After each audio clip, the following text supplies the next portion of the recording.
तर कुंडमळ्याजवळील इंद्रायणीवरील पूल कोसळलेला आहे। पुण्यातील मावळमध्ये ही घटना घडली आहे। या घटनेत 20 ते 25 जण वाहून गेल्याची माहिती प्राप्त होतीये। आतापर्यंत 6 जणांचा यात मृत्यू झालाय, तर मृतांचा आकडा वाढण्याची भीती देखील वर्तवण्यात येते। मावळमध्ये ही घटना घडलेली आहे। कुंडमळ्याजवळील इंद्रायणीवरील पूल कोसळलाय।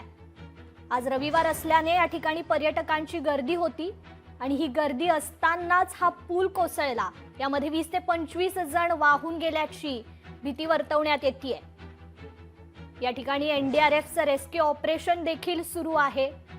वाहून गेलेल्या लोकांचा यामध्ये शोध सुरू आहे। कुंडमळ्याजवळील इंद्रायणीवरील हा पूल कोसळलेला आहे। अतिशय भयंकर अशी ही दुर्घटना घडलेली आहे। एनडीआरएफची टीम त्या ठिकाणी दाखल झालेली आहे। मावळमधील कुंडमळा या ठिकाणी अतिशय दुर्दैवी घटना आज दुपारी घडली।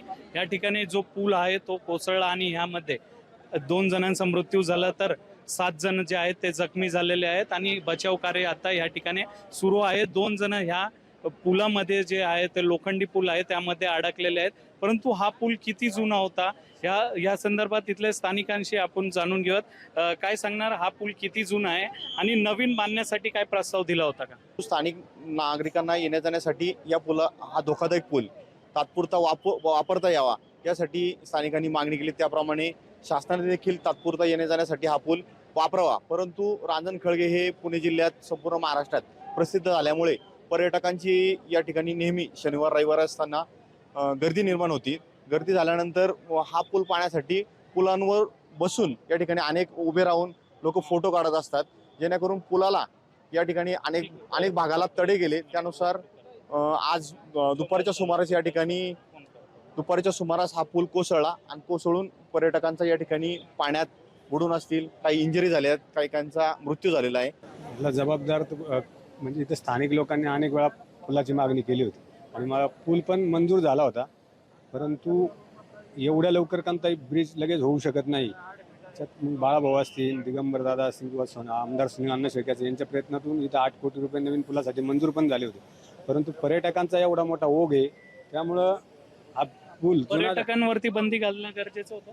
पर्यटकांना बंदी घालणं गरजेचं होतं, पण पर्यटक पण पोलीस प्रशासनाचं ऐकत नव्हते। 4 पोलीस एवढ्या मोठ्या लोकांना काही करू शकत नाही, तर त्या एवढे इथं जरी अडवण्याचा प्रयत्न केला तरी पर्यटकांच्या न ऐकण्यामुळे ही दुर्घटना झालेली आहे। नक्कीच पर्यटक या ठिकाणी कोणतीही गोष्ट स्थानिक प्रशासन असेल किंवा पोलिसांचं मानत नव्हते किंवा नेम जुगारून या ठिकाणी ते पर्यटनासाठी येत होते, त्यामुळं ही दुर्घटना घडल्या असल्याचं देखील स्थानिकांनी सांगितलेलं आहे। सुशांत डुमरे, लोकशाही मराठी, मावळ। लोकशाही मराठी ऐका, पहा, जागरूक रहा।